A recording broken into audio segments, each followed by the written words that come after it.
La production de ce webinaire a été réalisée grâce au financement du ministère de l'Éducation. Veuillez noter que les opinions exprimées ne reflètent pas nécessairement celles du ministère de l'Éducation ou de l'Association ontarienne des troubles d'apprentissage. Ce webinaire est adapté d'un discours d'ouverture du colloque des professionnels d'enseignement de TA à l'école en 2018. L'équipe de TA à l'école a le plaisir de présenter la séance « Comment éviter d'attraper les mythes aussi facilement que le rhume ?» Un top 10 des actions favorisant la réussite des jeunes en difficulté d'apprentissage et de comportement, présenté par Dr Égide Royer. Le Dr Égide Royer est psychologue et spécialiste de la réussite scolaire. Son expertise en éducation est reconnue internationalement, plus particulièrement en ce qui a trait à la prévention de l'échec scolaire et aux interventions pour prévenir les problèmes d'adaptation à l'école. Il a reçu en 2016 le prix professionnel décerné par l'Ordre des psychologues du Québec à un de ses membres qui s'est distingué par sa contribution remarquable à la profession et à sa carrière exceptionnelle. Suivez les liens dans la description de la vidéo pour trouver plusieurs ressources connexes sur le site TA à l'école. Messieurs, dames, bonjour. Je suis tout à fait heureux de commencer ma semaine de la rentrée en Ontario. Je vais être en Abitibi jeudi et vendredi sur des questions relatives à la réussite scolaire aussi. D'entrée de jeu aujourd'hui, sur ce top 10, je vais changer ma commande, sur ce top 10 des actions pour favoriser la réussite scolaire, peut-être un mot sur mon parcours professionnel. J'ai été éducateur spécialisé déficience intellectuelle moyenne et profonde pendant 5 ans. 10 ans dans une commission scolaire comme psychologue responsable d'adaptation scolaire et responsable du préscolaire. 4 ans responsable au ministère de l'Éducation des services aux jeunes en difficulté d'apprentissage et de comportement. 27 ans à l'Université Laval, où j'ai dirigé 35 maîtrises, 7 doctorats qui sont devenus des profs d'université. Et je me suis surspécialisé sur la question de la réussite scolaire, particulièrement celle des jeunes pour qui c'est le plus difficile de réussir à l'école. J'ai un rôle d'intellectuel public au sujet de la réussite scolaire. Je prends des positions publiques. Si vous tapez mon nom, Égide Royer, vous allez voir que je vous cite souvent. On a une expression chez nous, c'est « les oreilles vous cillent ». Ça vous dit quelque chose? Il doit vous sciller de temps en temps, parce que je passe mon temps à donner l'Ontario, entre autres, en exemple, et particulièrement les Franco-ontariens, sur la question de la maternelle 4 ans, sur la question de la réussite scolaire, de la diplomation, sur la question de l'école jusqu'à 18 ans, sur la question de l'ordre professionnel des enseignants. En voulez-vous d'autres? J'ai l'air d'un martien, mais il demeure que vous avez présentement, je ne peux pas présumer de ce qui va arriver avec votre nouveau premier ministre. Je suis apolitique, moi. Mais vous êtes considéré présentement comme un des 15 meilleurs systèmes éducatifs au monde. Ce n'est pas une blague. Aussi mal réalisé. Hein? C'est sérieux. Là, regardez, là, pour être bien clair, j'ai un garçon sur 3 au Québec qui n'a aucun des diplômes du secondaire après 7 années de fréquentation au secondaire. Votre taux de diplomation en Ontario francophone est 92 % au niveau du secondaire. Donc, entre 69 et 92, il y a quelque chose là, qui se passe. L'autre élément, c'est que j'ai environ 10 000 personnes, j'additionne les 3, suivent une chronique, le fil de presse en éducation, sur Twitter, Facebook, LinkedIn. Là. Donc, si vous voulez, vous ne saurez jamais ce que j'ai mangé, la couleur de mon chat, etc. Là. Mais c'est suivi par beaucoup de monde présentement. Ça fait au moins 4 ans que ça dure. Il y a des TEDx et des webinaires qui sont sur YouTube aussi, entre autres sur différents types de sujets, allant de comment favoriser le transfert, le passage au primaire à la maternelle des jeunes en difficulté de comportement, en passant, entre autres, par la question de la réussite scolaire. Donc, d'entrée de jeu, aujourd'hui, il y a une question de concomitance. Je vais vous parler, regardez, je vais enlever mon pointeur. Disons que c'est l'ensemble de mes jeunes en difficulté de comportement. C'est un ensemble. J'ai une partie de cet ensemble-là, 50 %, qui ont des difficultés d'apprentissage ou des troubles d'apprentissage aussi. Ça va? Je prends tous les jeunes avec des troubles d'apprentissage ou avec des retards d'apprentissage. J'ai aussi une bonne proportion de ces jeunes-là qui ont des difficultés émotives ou comportementales aussi. L'anxiété chez les enfants, ça vous dit quelque chose? Donc, je ne parle pas nécessairement de jeunes qui courent partout, qui veulent tout casser. L'anxiété, se déprimer parce qu'on a de mauvais résultats scolaires au secondaire, qui est davantage l'apanage des filles, d'ailleurs, que des garçons dans ce cas-là. Il y a toutes sortes de situations comme ça. Et d'ailleurs, je vais vous mentionner tout de suite que Je vais parler de jeunes en difficulté ou en trouble d'apprentissage et de jeunes qui présentent des problèmes d'adaptation ou émotifs ou comportementaux. Et je vous ai tout mis mes références bibliographiques à la fin, ce qui est rare par rapport à une présentation par PowerPoint. Si vous avez un travail à faire à l'université, si vous avez quelque chose à déposer à quelque part, ou si vous voulez aller plus loin dans ce que je vous ai dit, vous allez avoir toutes les références.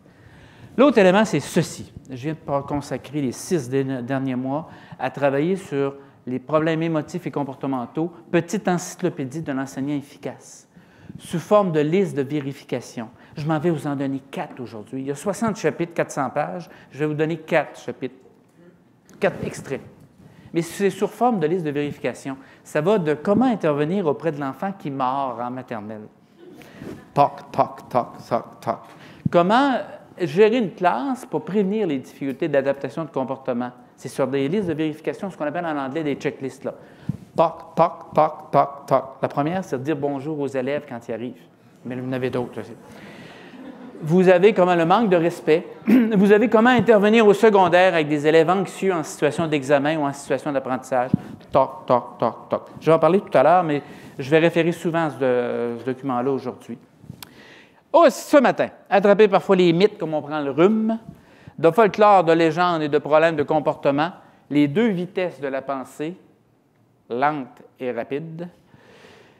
Et au-delà des mythologies, mon top 10 pour favoriser la réussite scolaire des jeunes qui présentent des difficultés d'apprentissage ou de comportement.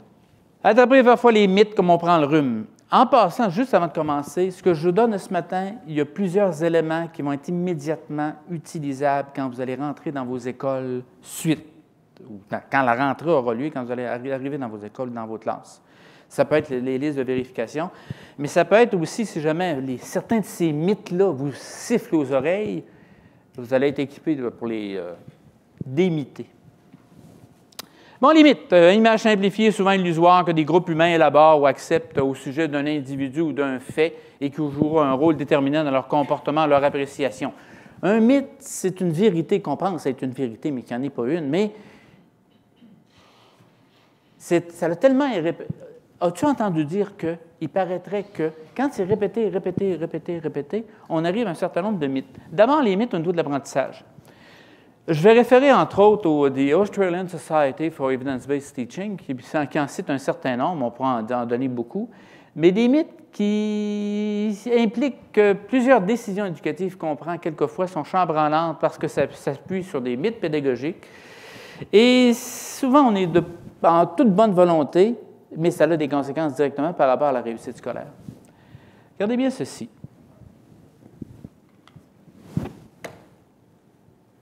Croyance, les enfants apprennent mieux quand ils découvrent des choses par eux-mêmes. Et les mythes, ces mythes-là, quand vous avez un jeune qui réussit très bien à l'école, ça ne pose pas trop de problèmes. Mais par rapport aux jeunes qui présentent des difficultés d'apprentissage, de comportement ou des retards scolaires, ces mythes-là peuvent être particuliers. Croyance, les enfants apprennent mieux quand ils découvrent les choses par eux-mêmes.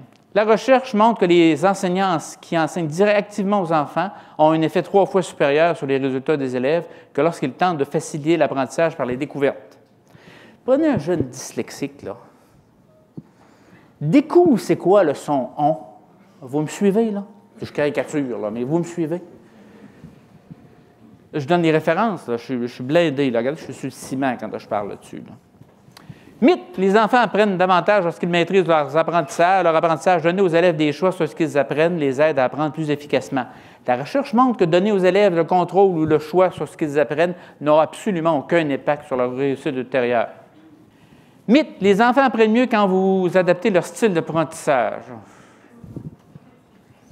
Vous, madame, vous êtes une visuelle. Donc, quand je vous enseigne, vous êtes une de mes élèves, je vous enseigne, vous êtes une auditive. Lui, c'est un gars, c'est un kinesthésique.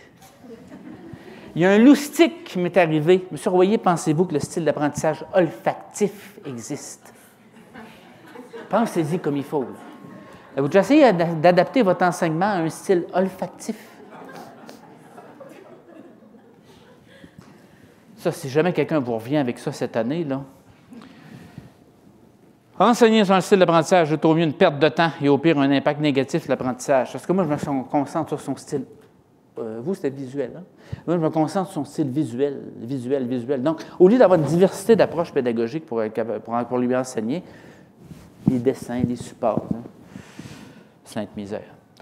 Mythe, le redoublement est une mesure efficace d'aide les jeunes en difficulté ou avec des problèmes de maturité. Ça aiderait les élèves en difficulté à se rattraper, donnerait aux élèves en retard de développement le temps de mûrir. C'est le principe de la pomme qui mûrit. Entre autres, les redoublements de maternelle.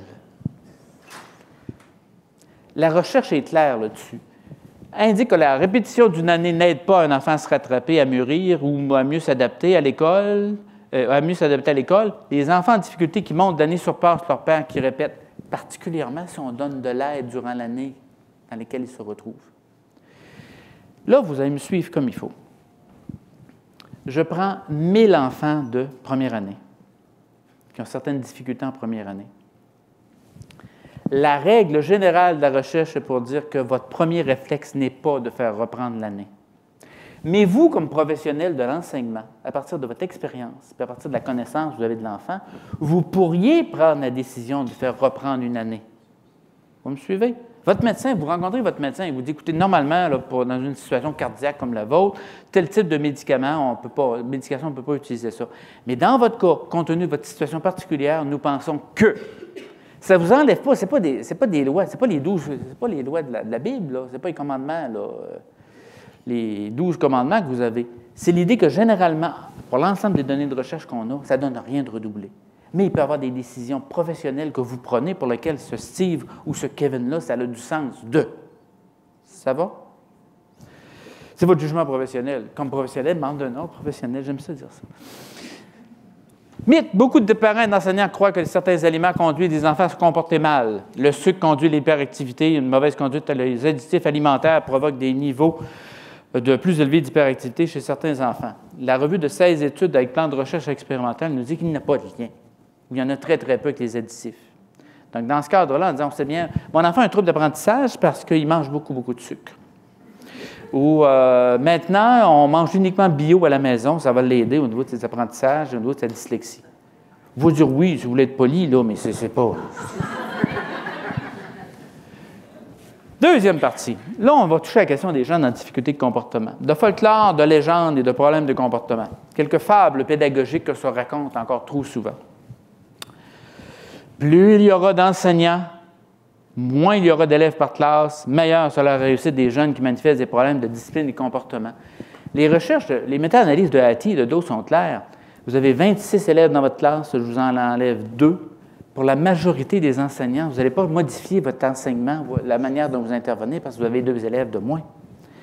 Mieux, dans votre classe, il y a un Steve et un Kevin. Je travaille souvent avec des Steve et des Kevin quand j'aborde la question des problèmes de comportement. Vous avez 2 élèves de moins dans la classe, mais curieusement ou malheureusement, ce n'est pas Steve et Kevin qui sont partis, ils sont toujours là. Donc, le fait d'avoir 2 élèves de moins dans votre classe diminue votre charge de travail. Mais est-ce que ça va améliorer la possibilité que Steve et Kevin réussissent à l'école? Je ne gagerai pas là-dessus. D'ailleurs, il ne faut pas gager là-dessus. Les causes de l'échec scolaire des jeunes en difficulté de comportement sont les jeunes, leurs parents, le niveau de défavorisation socio-économique, rarement l'école et le système scolaire. Là, vous allez noter ceci. Puis je ne sais pas comment le dire. Vous autres, ça va bien, mais au Québec, on a encore du trouble avec ça. Vous savez qu'on a uniquement des maternelles 4 ans en milieu défavorisé au Québec. Sainte misère. Selon le code postal. C'est que le code postal. Vous autres, vous êtes au courant, là, mais je vais vous dire ce que je lui dis. Quand vous travaillez en milieu défavorisé, votre nombre de jeunes vulnérables est plus élevé, la proportion. Donc, vous travaillez à 5 quelque part, c'est un milieu défavorisé. Au lieu d'avoir 10 de jeunes vulnérables, vous en aurez peut-être 20, 25. Mais la majorité, si vous comptez tous les enfants vulnérables en Ontario, ils ne vivent pas pour la majorité en milieu défavorisé. Est-ce que je suis clair? Vous, là, vous avez le fait d'avoir que votre fils soit un jeune avec un trouble du spectre de l'autisme, est-ce que ça dépend de votre code postal, de votre déclaration d'impôt provinciale, fédérale? Non, non. D'avoir un TDAH, est-ce que ça dépend de votre code postal, de votre déclaration d'impôt? D'avoir une dyslexie, avoir une dyslexie. Pensez-vous vraiment que le fait d'être en milieu défavorisé est une cause directe de la dyslexie? Ça ne tient pas debout, là. Vous savez, vous autres, vous savez. Moi, je ne sais plus comment le dire, là, mais en tout cas, vous autres, vous savez. Le style parental, la cohésion de la famille, la santé mentale de la mère, puis le niveau d'engagement des parents dans les activités d'apprentissage du jeune et de jeu de leur enfant, ça, c'est 4 variables fondamentales qui rentrent en ligne de compte au niveau pour déterminer si un jeune est vulnérable ou pas. Mais des parents qui font ça, là, on en retrouve en milieu défavorisé et en milieu favorisé. Je suis sur le béton encore là-dessus, les références sont là. Mais simplement pour vous souligner que de dire « je vais mobiliser toutes mes énergies dans les milieux défavorisés de mon district scolaire ou de mon milieu scolaire », vous faites quoi avec les jeunes? La jeune qui est anxieuse, là, la fille de 13 ans, très anxieuse, paralysée par les situations d'examen, ça dépend-tu vraiment de son milieu socio-économique? Donc, cette question-là est un bon mythe qu'on traîne beaucoup au niveau des jeunes en difficulté de comportement. L'élève est entièrement responsable. Ce jeune souffre d'un TDAH, il est victime d'un trouble neurologique. Sa conduite est entre autres dépendante de la prise d'une médication. Il y a un trouble neurologique dedans, TDAH. Pourtant, votre rôle comme éducateur, c'est véritablement de travailler avec les parents et vous-même de travailler pour aider ce jeune à mieux gérer ses émotions, son comportement et son attention. Là, je vous donne une précision très importante. La petite encyclopédie d'un enseignant efficace, là, qui va être publiée en avril, en mars, est non catégorielle. Vous n'avez pas « que faire avec un jeune TDAH »,« que faire avec un jeune autiste », « que faire avec un jeune qui a des problèmes à gérer son attention ». Après ça, vous verrez le diagnostic que vous voulez. Mais là, à la limite, je vois Steve et Kevin dans votre classe. Steve a un trouble d'opposition, Kevin a un trouble d'attention. Une fois que je vous ai dit ça, est-ce que ça vous oriente beaucoup sur comment intervenir avec Steve et Kevin? Surtout que les probabilités, entre autres, j'ai écrit là-dessus, on a des recherches assez solides, les probabilités d'avoir des faux positifs lorsque quelqu'un est identifié TDAH sont assez élevées. Je vais vous le prouver dans quelques minutes. Donc, dans ce cadre-là, votre objectif est d'aider un jeune à améliorer ses émotions, son comportement, son attention, mais j'essaie, entre autres, de s'en venir à un modèle non catégoriel.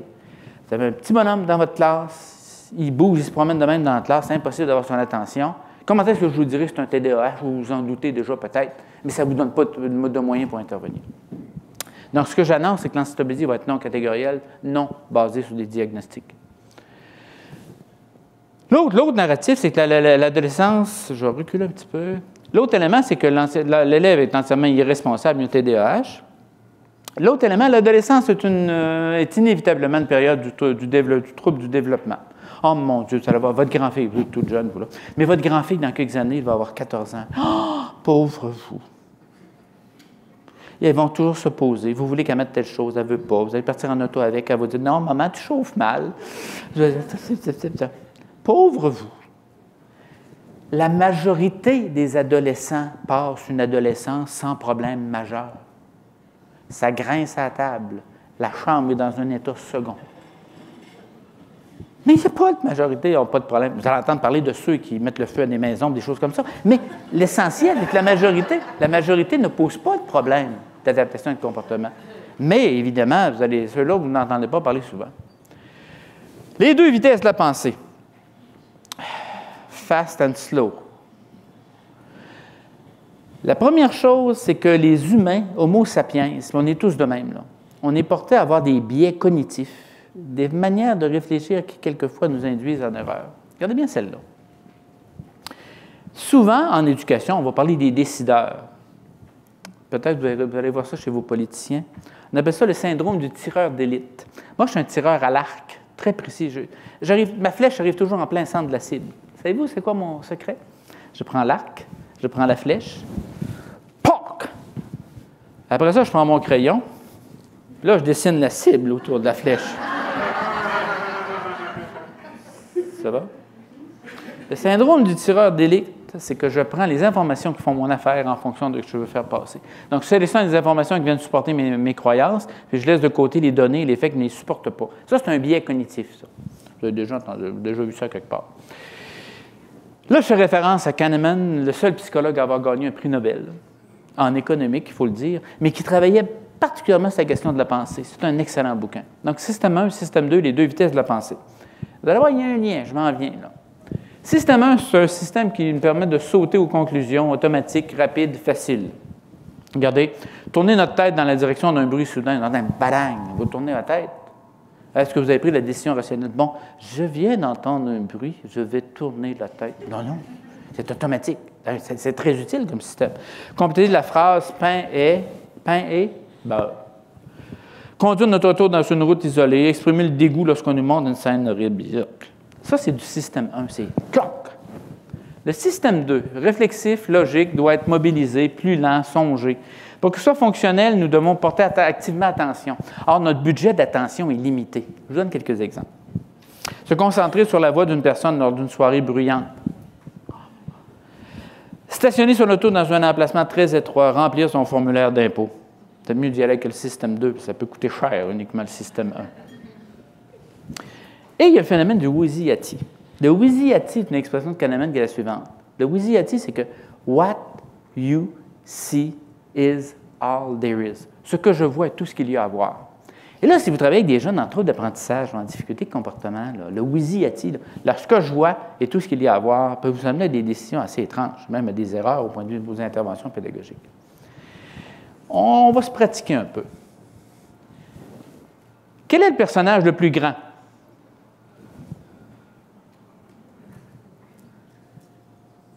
J'ouvre lequel est le plus grand? Milieu? Le dernier? Il y a deux choses. Ils sont tous les trois de la même grandeur. Donc, ça, vous en doutiez de toute manière. Mais votre première réaction, puis c'est correct, votre première réaction, regardez ça, celui de droite est plus grand. Votre deuxième réaction, attends un petit peu, là, il nous présente ça, lui-là, ça doit avoir quelque chose, ça ne marche pas dans cette affaire-là. Vous prenez votre règle, vous les mesurez, les trois sont de la même grandeur. Quand vous prenez votre règle et vous les mesurez, c'est votre système 2. Votre première impression, celui de droite est le plus grand, ça, c'est votre système 1. Ça va? Je m'en viens avec mes skis, vous allez voir, là, je m'en viens. Est-ce que ces deux mannequins ont le même tour de taille? Votre première réaction, c'est de dire non. Mais vous êtes au royaume de mon tour, c'est bien sûr que les deux ont le même tour de taille, bien sûr. Mais le fait de mesurer, ou le fait de porter attention, ou le fait de se dire parce qu'il nous montre ça, c'est sûrement un effet d'illusion d'optique, et les deux mannequins ont la même taille, c'est votre système 2 qui travaille. Ça va? J'avance. Ah! Est-ce que le signe astrologique d'un élève de première année le rend plus susceptible de recevoir un diagnostic de TDAH? Ah ah! Est-ce que le signe astrologique d'un enfant de première année le rend plus susceptible d'avoir un TDAH? Ça se complique, hein? On va changer. Est-ce que le mois de naissance d'un élève de première année le rend plus susceptible de recevoir un diagnostic de TDAH? Son mois de naissance le rend plus susceptible d'avoir un trouble neurologique qui s'appelle TDAH. Avec des faux positifs. Regardez bien ceci. Étude finlandaise. L'âge relatif, vous autres, vous fonctionnez que c'est l'année civile pour entrer à l'école, hein? C'est le 31 décembre, vous autres? 30 septembre? 31 décembre. La Finlande est comme vous autres. Portez bien attention. L'âge d'entrée à l'école et le diagnostic d'attention trouble déficitaire d'attention avec hyperactivité, c'est toute la population de Finlande, tous les jeunes d'une cohorte de Finlande. Regardez bien. Ça, c'est ceux qui sont rentrés ceux qui sont venus au monde en janvier, février, mars. Regardez les gars. Et regardez ceux-là vers la fin de l'année, ce qui se passe. Autant les gars que les filles, lorsque vous êtes venus au monde en novembre, en octobre, en novembre et en décembre, vous êtes plus susceptibles de recevoir un diagnostic de TDAH.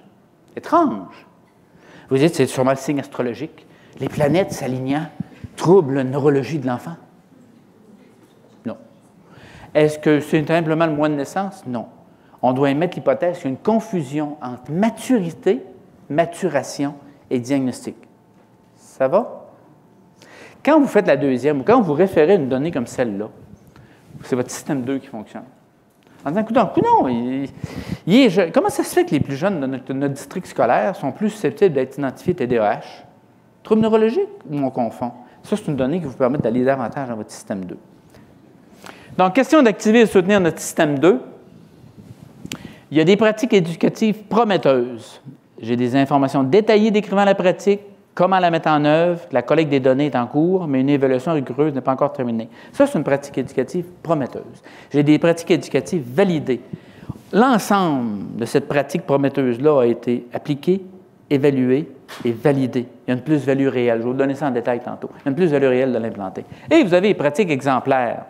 J'ai pris ma pratique éducative validée, je l'ai implantée dans votre école avec certains jeunes, dans votre école avec certains jeunes, dans votre école avec certains jeunes, je l'ai implantée comme du monde intégralement dans les 3 places. Ça a donné les mêmes résultats. Ça, c'est une pratique éducative validée. Ou une pratique éducative, dans ce cas-là, qui est carrément exemplaire. Elle est validée, mais appliquée dans plusieurs endroits, elle devient exemplaire. Et pour qu'on se comprenne bien, et je vais y aller simplement dans les statistiques, mais c'est important. Regardez bien ceci. The What Works Clearinghouse, c'est l'Institut des sciences de l'éducation du département des Américains. Ils ont fait un inventaire, justement, de qu'est-ce qui est une pratique validée, une pratique prometteuse, validée ou exemplaire. Et là, portez bien attention. Si vous allez sur ce site-là, vous allez avoir une série de programmes qui ont mis en ordre. Dans ce cas-là, c'est les jeunes qui ont des problèmes, enfants et adolescents avec des problèmes d'adaptation d'apprentissage. Vous avez, entre autres, ils ont mis en ordre les pratiques qui apparaissent les meilleures. Phonological Awareness Training, First Step to Success, Coping Power, etc. Ils les descendent. Vous pouvez aller le consulter, j'ai mis le lien sur la présentation. Mais ce que je veux vous montrer, c'est que quand ils évaluent ce type de pratique-là, regardez bien ce qu'ils font. En haut, c'est plus. C'est une pratique qui est véritablement là, très, très efficace. Plus, c'est une pratique qui est relativement efficace et qu'on peut implanter. Plus ou moins, on ne le sait pas. 0, ça n'a pas d'effet. Puis regardez celle-là, il y a des pratiques qui sont carrément négatives. Et quand vous tombez dans le moins, dans le très négatif. Quand je parlais à trop du redoublement tout à l'heure, dans ce coin-ci. Comment déterminer qu'une pratique est prometteuse, validée, exemplaire? Regardez bien ceci. Ça sort-tu assez gros? Oui, on doit être bon. Je m'en vais. Regardez la courbe qui est pleine ici. Ici, vous avez une courbe pleine. La courbe pointillée, c'est la courbe des jeunes pour laquelle vous avez fait une intervention. Exemple, conscience phonologique, intervention en Early Literacy, conscience phonologique ou phonémique, là, au niveau d'enfants de 4-5 ans. Vous allez voir que tout le groupe des enfants de 4-5 ans va torser vers la droite. Ici, vous avez une intervention, à titre d'exemple, qui a un effet de plus 16. La moyenne du groupe est à 50. Vous avez fait cette intervention-là, qui est une intervention exemplaire, est passée à 66, la moyenne. Ce que je veux que vous notiez, c'est toute la classe qui bouge, ou c'est toute la courbe comme telle qui bouge. Donc, dans ce cas-là, si vous avez un effet de plus 16, ça signifie qu'il y a une plus-value réelle que d'implanter ce type d'intervention-là. Si vous avez une courbe, votre courbe pointillée tasse de moins 16, là, vous ne touchez pas à ça, même avec une pôle de 15 pieds. Là, vous me suivez? C'est l'ensemble. Regardez, vous pouvez aller chez votre médecin en vous disant, écoutez, tel type de médicament permet, si la moyenne de la pression sanguine des gens est à 50, tel type de médicament a un effet de plus 18, va diminuer la pression sanguine des gens en moyenne de moins 15 ou de moins 14 ou de moins 16. Probablement qu'il va vous le prescrire, votre médecin, ce type de médication-là. Il y a un effet. De toute façon, je m'en viens avec des exemples concrets de choses dans mon top 10 qui touchent à ça. Mais ce que vous devez vraiment noter, c'est que j'applique une intervention. Prenez, entre autres, les listes de vérification que je m'en vais vous présenter tantôt. Comment prévenir, comment composer avec la désobéissance. Quand on utilise des demandes de précision, d'ailleurs, vous allez voir, tantôt, c'est étrange. Certains ont utilisé les techniques que je donne avec leur conjoint, leur conjointe pour augmenter l'obéissance du conjoint. C'est très bizarre.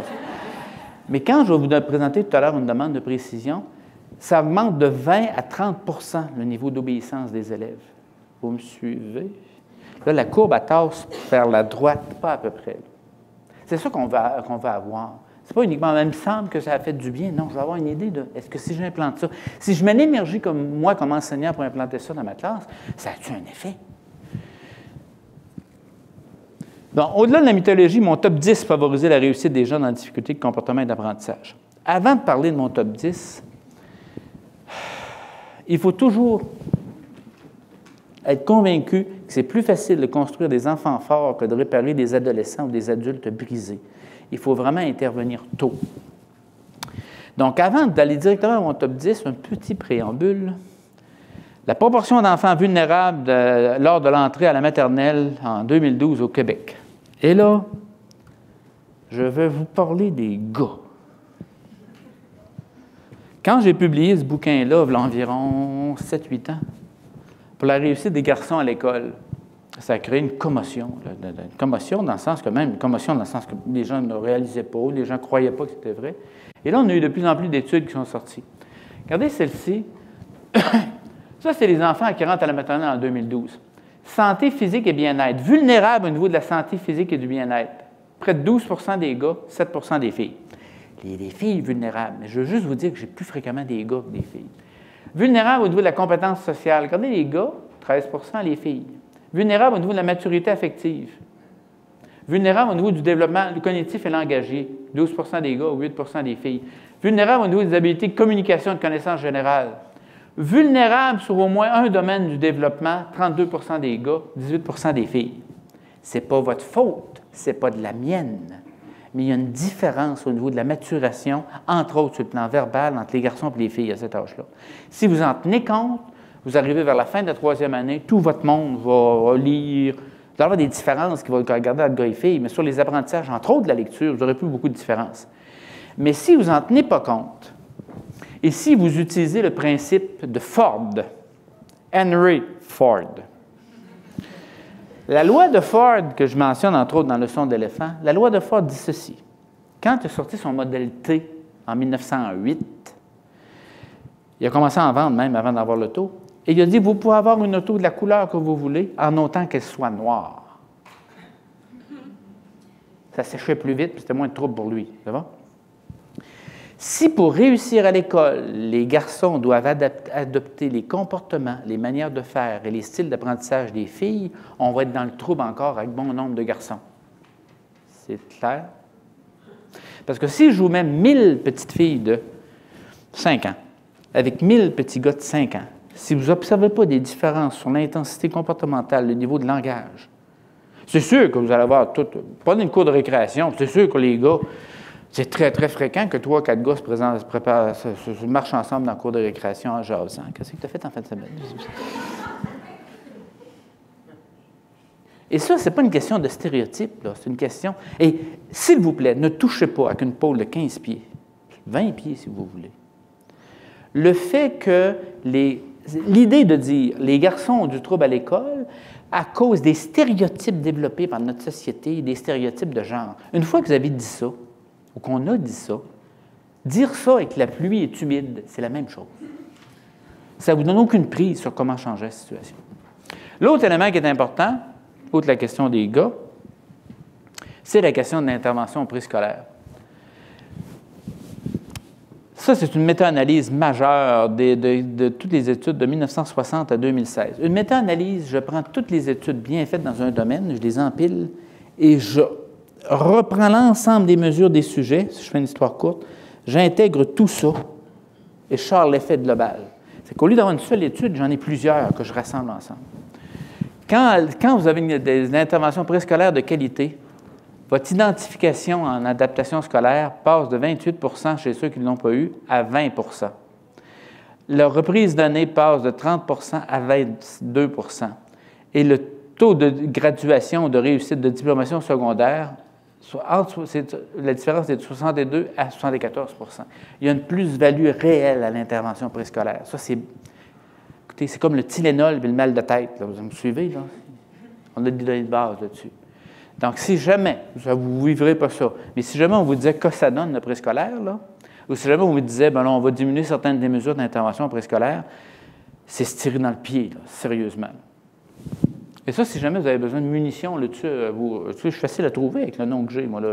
Vous tapez G de Royer, vous allez tomber sur mon courriel tout de suite. Et si jamais vous avez besoin de références, parce que j'ai énormément donné, soit des demandes d'expertise ou de conseils, je travaille comme expert présentement dans une région du Québec où, après 7 ans, le taux de diplomation des garçons, homogène francophone, je ne dirai pas le compter, homogène francophone, après 7 ans, le taux de diplomation des filles et des gars est de 49 %. C'est ça. Il y a seulement 49 % des gars qui ont un des diplômes du secondaire après 7 ans au secondaire, professionnel général confondu. Les filles, c'est à peu près 62 %. Homogène francophone, pas une question d'immigration là-dedans. Là. Donc, quand on arrive en disant « vous avez besoin d'avoir une maternelle 4 ans », c'est sur des choses comme ça que je m'appuie. Là. C'est une évidence. Maintenant, c'est sûr que je vous fais languir. Ça, c'est les données de recherche. Je vous ai tout donné. Hein. Si jamais vous avez besoin d'utiliser ça en termes de référence, là, vous avez tout à la fin de toute transparence. Maintenant, bruit de tambour. C'est bon, ça. Top 10. Premièrement, entraînement à la conscience phonémique et enseignement de la connaissance des lettres. Sur l'apprentissage ou le développement de early literacy, de littératie précoce, plus 19. Sur la question du langage oral, moins 13, ça n'a pas d'effet. Mais phonological processing, la reconnaissance des sons, être capable d'utiliser, de faire les sons, plus 30. La connaissance du langage écrit, du print knowledge, là, plus 27. Pourquoi c'est important? Parce qu'il y a une concomitance importante entre retard de lecture et problème de comportement. Donc, mon premier est véritablement cette dimension-là en recherche présentée au niveau de la pratique, il y a une plus-value réelle. Je m'attendrais à retrouver ça dans tous les bons systèmes éducatifs, dans toutes les bonnes écoles. La corrélation entre l'habileté à lire et la réussite scolaire. Écoutez, ne pas savoir lire au secondaire là, est un méchant facteur de risque au niveau de la réussite scolaire. Vous êtes d'accord avec moi? Quand je dis ça, ma femme me dit... Quand ma femme m'entend dire ça, elle dit « Tu as fait une grosse journée aujourd'hui. » Mais je suis obligé de le rappeler. Je suis obligé de le rappeler. Le deuxième, First Step to Success. Je vais rester en bas une minute encore ou deux. First Step to Success, c'est un des programmes les plus puissants qu'on a pour intervenir au niveau de jeunes de maternelle, première, deuxième, troisième année avec des difficultés de comportement. Quand rien d'autre n'a fonctionné, quand les listes de vérification, entre autres dans mon encyclopédie, ne fonctionnent pas, là, on s'en va vers quelque chose qui est First Step to Success. Regardez ici, je suis à plus 10 au niveau de comment gérer ses comportements ou comment gérer ses émotions, plus 28 au niveau de la gestion des comportements extériorisés. Vous me suivez toujours, hein? Là, plus 28, là, vous êtes dans une pratique exemplaire. Résultats scolaires, performance académique, plus 13. Habileté en lecture, ça n'a aucun effet, il faut s'en douter, c'est une intervention sur le comportement. Et au niveau des habiletés sociales, des résultats au niveau des relations sociales, plus 23. Donc, pourquoi je vous dis ça, c'est que il faut intervenir beaucoup plus tôt sur les problèmes de comportement, entre autres externalisés, et de par la puissance de cette intervention, qui est extrêmement bien documentée, là, vous avez une question d'éthique. Quand vous êtes rendu à penser, à expulser ou à retourner à la maison un enfant de 6 ans qui présente des problèmes de comportement et que vous n'appliquez pas ça, on est dans le trouble. Ça va? Vous autres, vous n'avez pas de problème avec ça, mais au Québec, une des choses que un des exemples suivants que je donne souvent, et cet exemple, vous présentez à l'urgence avec votre petit bonhomme de 5 ans qui a une grosse, il ne va pas bien pantoute. Vous avez véritablement, il fait de la fièvre, il ne va pas bien. Ça semble être une maladie vraiment rare. Le médecin vous dit, madame, votre enfant, il a tel type de maladie et c'est très grave. Puis là, vous dites, docteur, pourquoi vous faites de quoi? Je ne peux pas, madame, le traitement est en anglais. Le médecin lui répondrait, madame, je ne peux pas traiter votre enfant, le traitement est en anglais. Pourquoi je vous dis ça? C'est que toute cette dimension-là, entre autres, de premier pas vers le succès, c'est une intervention puissante, importante, et que dans le milieu où je travaille souvent, les gens se disent « Non, c'est en anglais, je ne peux pas appliquer ça à l'école. » C'est ça que je veux dire. Donc, il y a une question d'éthique d'être capable de référer à des interventions qui tiennent la route et qui sont solides. Ça, vous êtes sur le béton, là. Ça coûte environ, un conseiller comportemental, l'intervention à la maison, en classe et dans le cours de récréation. Ça dure environ 2-3 mois. Et c'est en raison de quelques heures par semaine. 3. Il faut savoir rapidement qui est en difficulté. L'échelle de Drummond, développée pour le primaire, mais aussi utilisée au secondaire, c'est une échelle très valide, fiable et extrêmement efficace. Et je vous la donne en français. Regardez la simplicité de la chose. Je prends ma liste d'élèves. Prenez votre liste d'élèves de deuxième année et posez-vous les questions suivantes.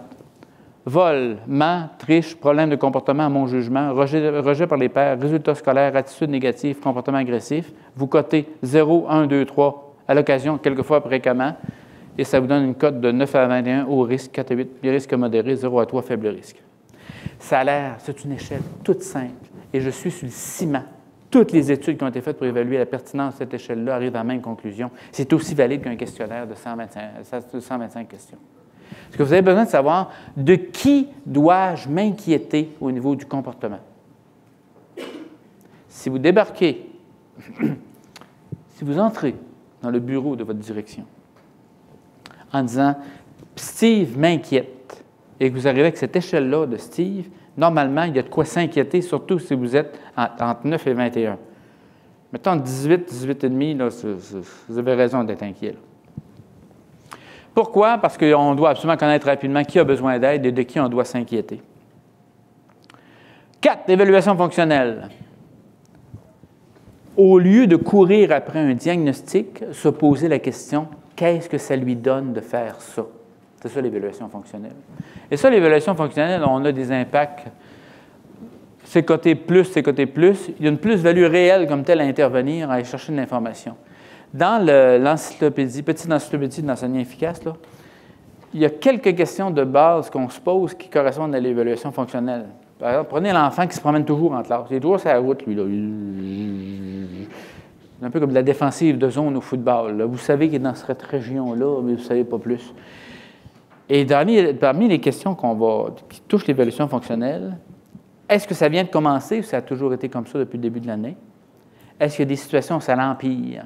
Est-ce qu'il y a des situations où il est tranquille? Avec qui est-ce que ça se produit le plus souvent? Les suppléants ou tout l'ensemble? À quel endroit? Oui, oui. Toc, toc, toc, toc, toc. Et après ça, on donne des interventions pour améliorer la situation. Pourquoi c'est important? Parce qu'évaluer pour d'abord intervenir et non pas pour obtenir un financement ou gérer le nombre d'élèves dans une classe. Je dois encore témoigner de chez nous. Notre système est fait de telle manière que vous cotez un élève, trouble grave de comportement, il va compter pour 2, 2,5, 3 élèves dans votre classe.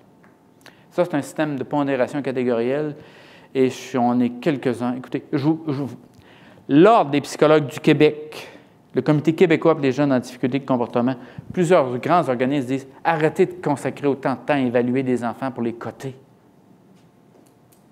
Mais évaluer pour intervenir. Comment est-ce que je dois m'y prendre pour améliorer ou travailler l'anxiété de cette grande fille-là de 8e ou de 9e année, ou comment intervenir pour enseigner l'attention. Vous savez qu'il y a un chapitre dans l'encyclopédie « Comment enseigner l'attention à un enfant inattentif ».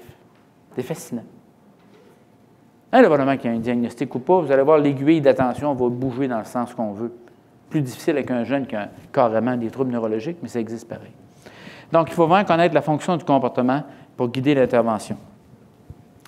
Sur cette question-là, je n'ai pas le temps d'utiliser des vidéos, mais je donne un séminaire de formation, entre autres, sur comment reconnaître la fonction du comportement à la figure du prof.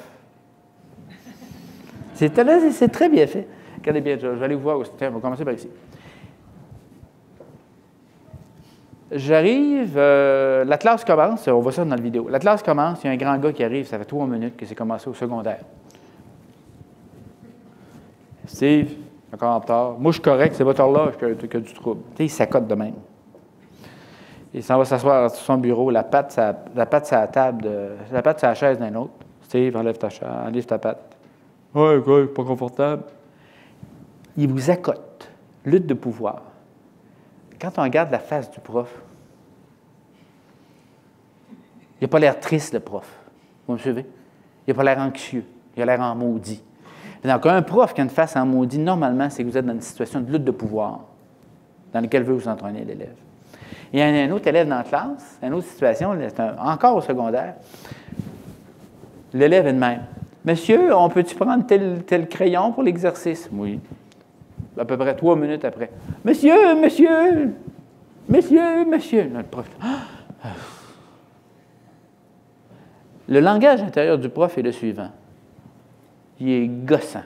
Vous me suivez? Quand vous dites que le maudit qui est fatigant, c'est que probablement dans une situation d'un élève qui va attirer l'attention. Et là, ça se continue comme ça. Donc, l'évaluation fonctionnelle, ce n'est pas nécessairement quelque chose avec des grilles et des courbes, de faire de même. On est capable de déterminer souvent par rapport à notre réaction au comportement du jeune. Mais ce n'est pas l'objet d'aujourd'hui, mais simplement vous dire que ça existe.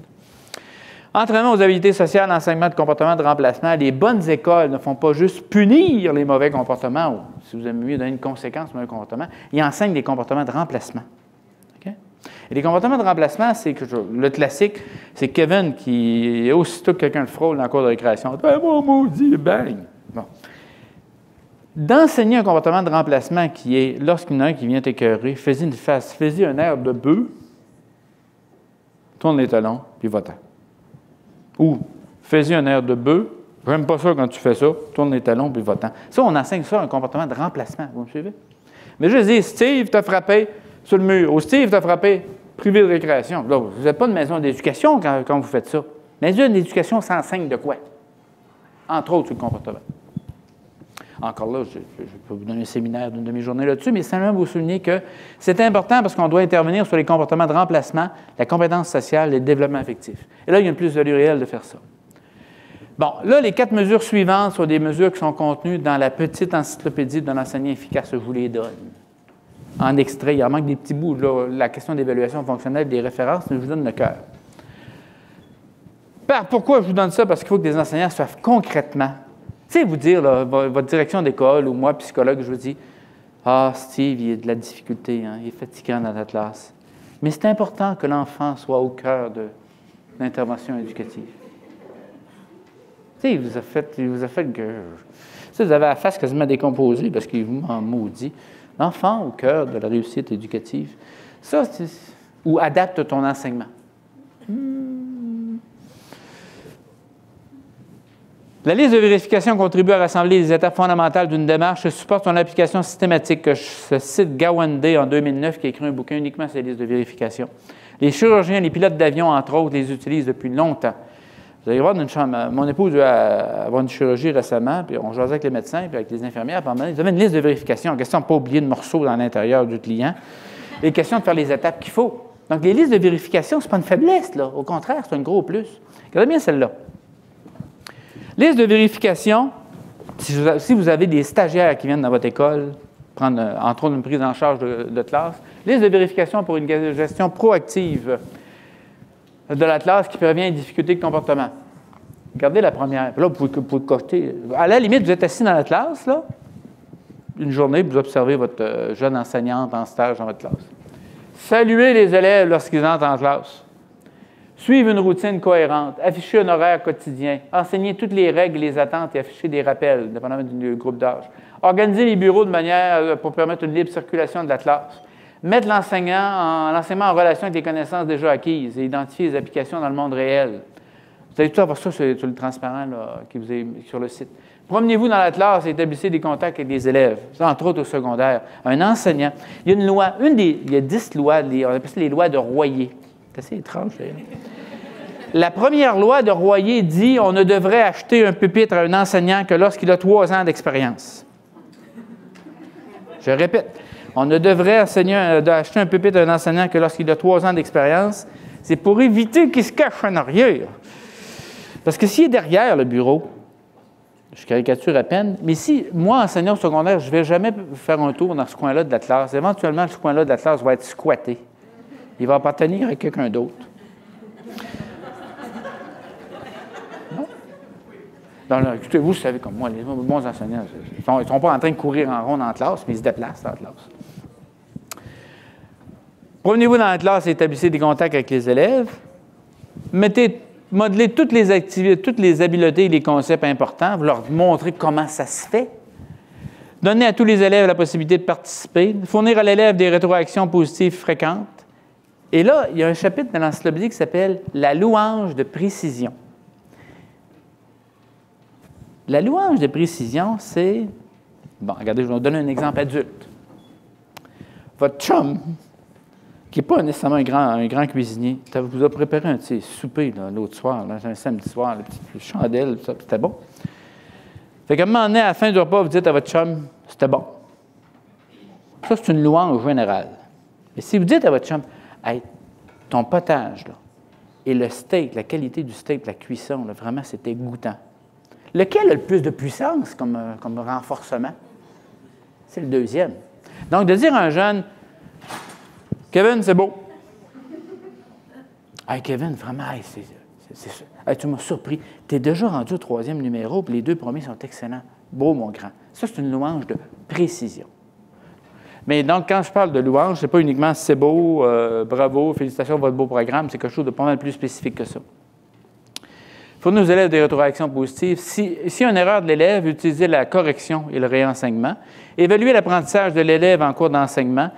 Guider la pratique des élèves pour assurer le succès et donner l'occasion de pratiquer réellement pendant quelques jours. La pratique, surtout quand il y a un espace entre les périodes de pratique, augmente l'apprentissage. Ça, vous avez vu tout ça. Même moi je ne suis pas un pédagogue qui enseigne en première année, je suis un psy, là. Mais psy spécialisé dans l'apprentissage. Mais ça, c'est des éléments qui apparaissent importants parce que c'est c'est un peu la liste de vérification pour prévenir certaines difficultés de comportement. Mais quand vous avez des problèmes de discipline, l'autre liste de vérification de pratique qui augmente la probabilité d'être efficace avec des jeunes désobéissants. Et c'est là que certains l'ont utilisé avec le conjoint ou le conjointe. Je n'engage nullement ma responsabilité professionnelle si vous faites ça chez vous. Vous allez voir, c'est troublant. Liste de vérification. Pour augmenter la probabilité d'être efficace avec des jeunes désobéissants, ça, vous pouvez la plastifier. Je songe même peut-être à faire des applications sur téléphone portable là-dessus, non? Sur mon iPhone ou autre. Reconnaître la désobéissance, intervenir tôt. Ma grande, c'est de la désobéissance. Ou ma grande, je viens de te demander deux. Fournir une redirection douce mais claire. Dites à l'élève ce que vous attendez de lui. Fournir une seule directive et y tenir. On n'a pas demandé à l'élève autre chose qu'à ce que la première directive soit suivie. Ma grande, je vais te demander de faire le premier problème. OK, d'abord, fais le deuxième, mais tu reviendras tantôt. Non. Je vais t'aller demander de faire le premier problème.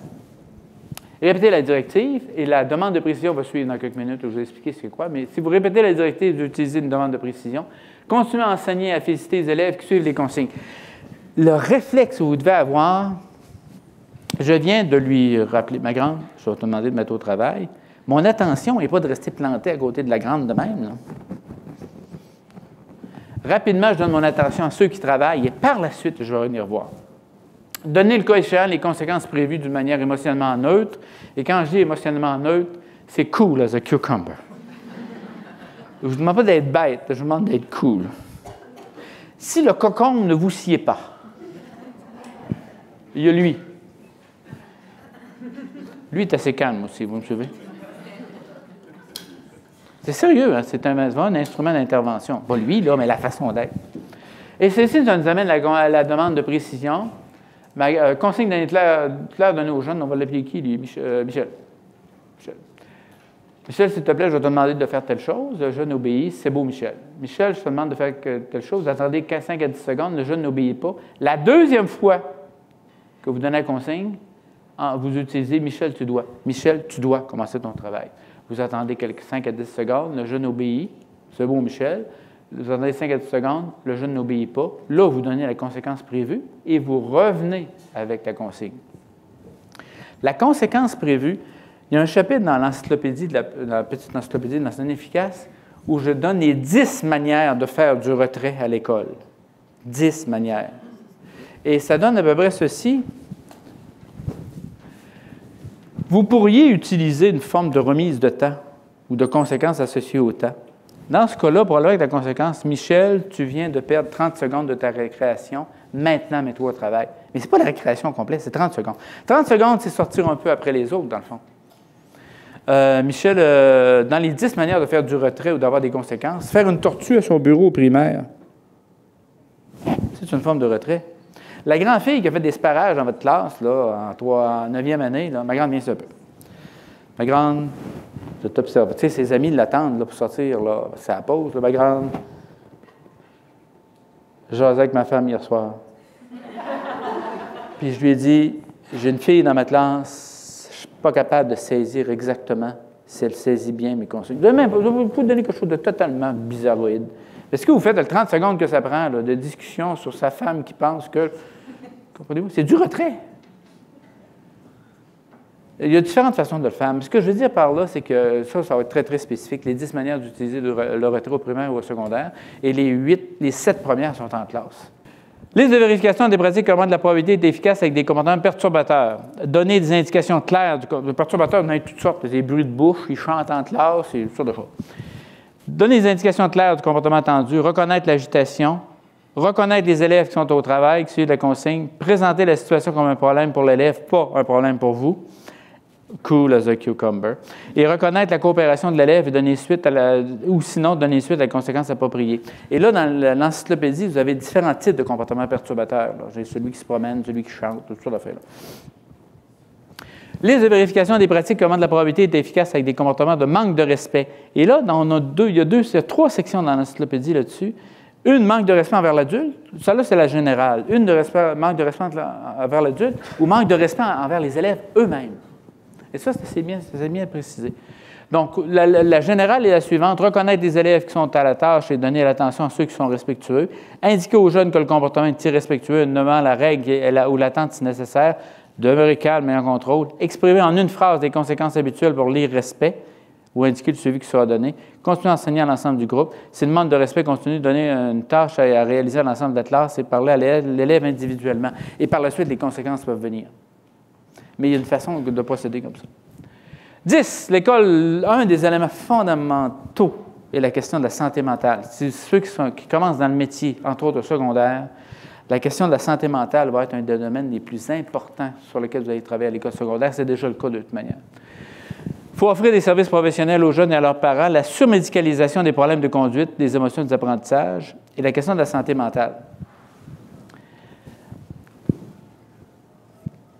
Indépendamment de la médication, il faut penser au TDAH comme étant un retard de la compétence d'autogestion et comme maison d'éducation d'offrir du soutien et du temps pour développer cette question-là de gérer son comportement puis de gérer son attention. Parce que tant que vous arrivez avec l'idée, bon, on sait bien qu'il y a un trouble dedans. Tu sais, maintenant, vous êtes TDAH. C'est une fille, mais quand même, ça arrive. Vous êtes TDAH, vous dites, il y a un trouble dans la grande fille, il y a un trouble neurologique dedans. Ça ne vous avance pas beaucoup là, comme enseignant, là, comme intervenant. Votre rôle est de développer des manières de faire pour améliorer cette jeune fille-là à mieux contrôler son attention, à mieux contrôler son comportement, à mieux contrôler ses émotions. Il y a des stratégies à court terme qui les aident à fonctionner, puis associer un plan plus à long terme par rapport à l'ensemble du comportement. Ce que je veux vous dire, c'est ceci. Par rapport aux problèmes dits d'attention ou de comportement, la première intervention elle doit être éducative, la deuxième psychologique, la troisième médicale. Première intervention éducative, vous avez un jeune qui a des difficultés d'attention. Comme enseignant, vous allez lui donner des moyens de mieux gérer son attention. J'en donne dans l'encyclopédie. La deuxième chose, vous dites, ça fait 2-3 semaines qu'on travaille dessus, puis ça ne bouge pas. Moi, psychologue ou moi, psychoéducateur, je vais intervenir pour tricoter quelque chose sur mesure, pour travailler avec son attention. Mais si, en dans quelques semaines, ces deux interventions-là ne font que ça ne bouge pas, là, je vais dire aux parents, votre enfant me semble plus inattentif que la majorité des jeunes de son âge. Ce qu'on a essayé à l'école ne colle pas beaucoup, n'a pas beaucoup d'effet. Ce serait bon de rencontrer votre pédiatre ou votre médecin de famille là-dessus. Mais présentement, souvent ce que j'ai, c'est que ça commence par le médecin. Il y a des gens qui vous arrivent médicamentés avant d'avoir rentré à l'école. Et ça, on commence à avoir des médications chez des très jeunes enfants présentement. Sur la question de la santé mentale, la moitié des gens qui développent un problème de santé mentale important, schizophrénie, psychose et autres, pour la moitié de ces gens-là, 50 % ont eu les premiers symptômes. La moitié ont eu les premiers symptômes avant 15 ans. Donc, dans ce cadre-là, si vous travaillez au secondaire, il faut être en mesure de reconnaître c'est quoi les premiers symptômes de jeunes qui sont sur le point de développer des problèmes de santé mentale importants. Il y a un chapitre spécifiquement dans l'encyclopédie là-dessus sur comment reconnaître. Parce que ça vous permet, vous autres, en reconnaissant, de référer plus rapidement. Tu sais, la grande fille de 14 ans dont la mère a déjà fait une dépression 2 fois, là, puis qui commence à déprimer à l'école, vous êtes mieux d'intervenir rapidement. Parce qu'un phénomène important, c'est que l'hérédité ne s'arrête pas aux épaules. L'hérédité ne s'arrête pas aux épaules. Vous rencontrez votre médecin, une des premières questions qu'il va vous dire, « Coudonc, votre père, votre mère, ont-ils déjà des problèmes de santé? » Parce qu'il y a une composante héréditaire sur plusieurs problèmes. Mais quand vous rencontrez un jeune qui est très inattentif puis qui saute de même, puis vous jasez avec le père, puis le père vous dit « J'étais pareil moi-même en maternelle. » Tu sais, l'hérédité n'arrête pas aux épaules. C'est la même chose par rapport à la santé mentale au secondaire.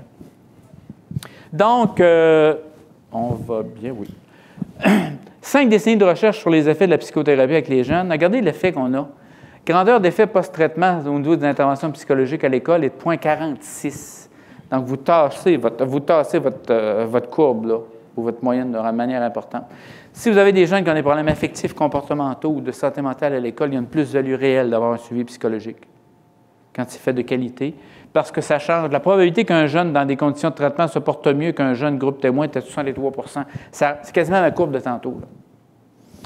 Donc, quelqu'un qui est très anxieux par rapport aux situations d'examen, quelqu'un qui se sent déprimé, qui ne se sent pas bonne, pas fine, etc., on sait quoi faire à peu près pour améliorer la situation. Bon, pour conclure, je vais citer Pinker, 2018. Puissent nos actions, aussi humbles soient-elles, contribuer à faire de la prochaine décennie une période marquée par des gens éclairés en éducation, particulièrement pour les jeunes qui vivent des problèmes d'apprentissage et de comportement.